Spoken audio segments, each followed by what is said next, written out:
नमस्कार बंधू भगिनींनो, आपल्या सगळ्यांचं सहर्ष स्वागत आहे स्वास्तिकम या माझ्या चॅनलवर।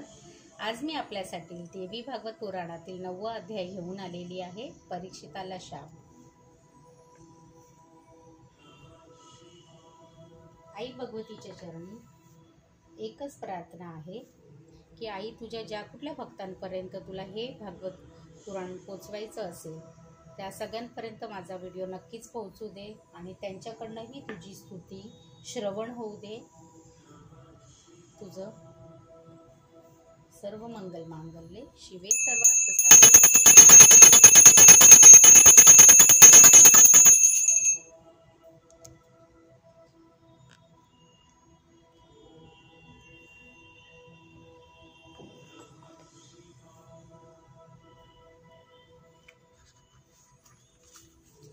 अध्याय 9वा।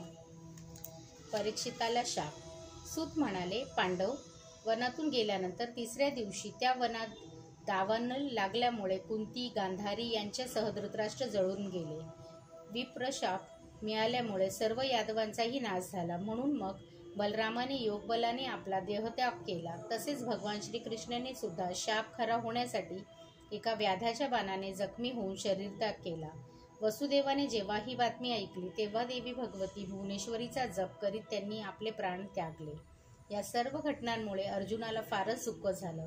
त्याने प्रभास क्षेत्री जाऊन यादवांच्या क्रियाकर्म यथासांग पार पाडल्या आणि तो इंद्रप्रस्थाला परतला। तेथे आल्यावर अनिरुद्धाचा मुलगा वज्र याला यदुकुलाचे राज्यपद दिले। युधिष्ठिराला जेव्हा यादवांच्या नाशाची तसेच श्रीकृष्णाच्या देहत्यागाची बातमी कळली तेव्हा फार दुःख झाले। त्याने मग हिमालयात जाण्याचे ठरविले आणि 36 वर्षांचा परीक्षित या उत्तरेच्या मुलाला आपल्या राज्यावर बसविले। अशा प्रकारे 36 वर्षे राज्य केल्यानंतर द्रौपदी आणि आपल्या भावांसह युधिष्ठिर वनात निघून गेला। हिमालयात गेल्यावर त्या सर्वांनी प्राणत्याग केला। इकडे परीक्षितांनाही स्वतः अतिशय धार्मिकपणाने राहून 60 वर्षे उत्तम प्रकारे राज्य केले। एकदा तो शिकारीसाठी वनात गेला होता, पण बराच वेळ त्याला शिकार काही मिळाली नाही। तो दमला। खूप ऊन लागल्यामुळे त्याला तहान लागली, म्हणून तो चालत अशाच एका ध्यानमग्न ऋषीजवळ गेला आणि त्याने त्याच्याजवळ पाण्याची याचना केली। परंतु बराच वेळ झाला तरी मुनींनी काहीच उत्तर दिले नाही। असे पाहून राजा फार क्रोधित झाला। त्याने रागाच्या भरात एक मृत सर्प धनुष्याच्या टोकाने उचलून त्या ऋषींच्या गळ्यात अडकविला। तरी सुद्धा मुनी समाधीस्थच होते। म्हणून मग राजा आपल्या राजधानीकडे परत आला। त्या मुनीचा मुलगा गाविजात हा सुद्धा आपल्या पित्याप्रमाणे महान तपस्वी होता।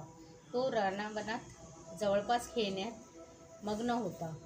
तेथे येऊन त्याच्या काही मित्रांनी त्याला सांगितले की कोणीतरी तुझ्या वडिलांच्या गळ्यात मृत सर्प घातला आहे। हे ऐकून गाविजात अतिशय क्रुद्ध झाला। त्याने आपल्या हाती जल घेऊन शाप दिला की ज्या कोणी पाप्याने माझ्या वडिलांच्या गळ्यात मृत सर्प घातला आहे त्याला 7 रात्रीनंतर तक्षक चावेल। शापवाणी कानी पडल्यावर राजा परीक्षित फार काळजीत पडला। काहीही झाले तरी शाप हा खरा होणारच हे माहीत असल्यामुळे त्या अतिशय घाबरलेल्या राजाने आपल्या वृद्ध मंत्र्यांना ताबडतोब बोलविले घेतले। तो मंत्र्यांना म्हणाला, त्या ब्राह्मणाने शाप दिला आहे तो माझ्याकडून झालेल्या अपराधामुळेच दिला आहे हे नक्की। तथापि आपण सर्व मिळून यातून काही मार्ग काढा आणि माझे प्राण वाचवा। उत्तम रक्षकांनी नियुक्ती केली। त्यांनी अतिशय भव्य व उंच असे प्रासाद मुद्दाम बनवून घेतला आणि सर्वात उंच अशा ठिकाणी तो आपल्या मंत्र्यांसह जाऊन राहिला। नंतर त्याने गौरमुख नावाच्या मुनींना गाविजाताकडे पाठविले आणि त्यांच्याकडे निरोप दिला की माझ्याकडून हा घोर अपराध झाला आहे, तरी मला क्षमा करून उपशाप द्यावा।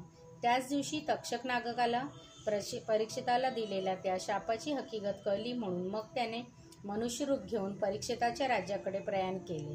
राजधानीत पोहोचल्यावर त्याला कळले की राजाचे मंत्र औषधी वगैरेही सुरक्षित अशा भवनात आपले वास्तव्य केलेले आहे। मग तो विचार करू लागला की अशा भवनात मी कोणत्या मार्गाने प्रवेश करू शकतो। विचार करता त्याला एक युक्ती सुचली की आपण आपले सर्प मित्रांना मुनिवेश देऊन राजाकडे पाठवावं। या विचारप्रमाणे लगेच त्याचे मित्र ऋषीमुनी आदी तपस्व्यांची रूपे घेऊन फळे फुले इत्यादी वस्तू राजाला भेट म्हणून देण्यासाठी घेऊन गेले। ते राजाच्या नव्या भवनासमोर जाऊन उभे राहिले। रक्षकांनी जेव्हा त्यांना येण्याचे कारण विचारले तेव्हा ते म्हणाले, आम्ही तपोवनातून आलो आहोत, आम्ही राजाला भेटायला आलो आहोत.